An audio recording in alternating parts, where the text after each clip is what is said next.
دنیا بھر میں 26,22,000 افراد کرونا وائرس سے متاثر ہیں، جبکہ ہلاک ہونے والے افراد کی تعداد 1,80,000 سے تجاوز کر گئی ہے۔ عالمی ادارہ صحت کے سربراہ ڈاکٹر ٹیڈروس نے خبردار کیا ہے کہ یہ وائرس ایک طویل عرصے تک ہمارے ساتھ رہ سکتا ہے۔ مزید تفصیلات میں جاننے سے پہلے ہمارے چینل کیپٹل 51 کو سبسکرائب کیجیے اور بیل آئیکن کو دبانا مت بھولیے۔ مغربی یورپ میں تو وبا کے پھیلاؤ میں کمی دیکھنے میں آ رہی ہے، لیکن افریقہ، مشرقی یورپ، وسطی اور جنوبی امریکہ میں اس حوالے سے پریشان کن اشارے ہیں۔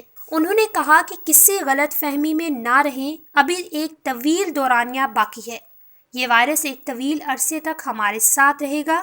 چین نے امریکی ریاست میسوری کی جانب سے کرونا وائرس پھیلانے کے مقدمے کی مذمت کرتے ہوئے اسے مضحکہ خیز قرار دیا۔ دنیا بھر میں اس وقت کرونا وائرس سے متاثرہ افراد کی تعداد 26 لاکھ سے تجاوز کر گئی ہے، جبکہ 18 لاکھ افراد لقمہ اجل بن چکے ہیں۔ اگر ہم پاکستان کی بات کریں تو کرونا وائرس کی صورتحال یہاں پہ بھی سنگین دکھائی دیتی ہے۔ اب تک پاکستان میں کرونا وائرس سے متاثرہ افراد کی تعداد 10,000 سے تجاوز کر گئی ہے اور 200 سے زائد افراد جان کی بازی ہار چکے ہیں۔ ملک بھر میں 21 روزہ لاک ڈاؤن میں نرمی کر دی گئی ہے اور لوگ پہلے کی طرح اپنے اپنے روزگار میں مشغول ہیں۔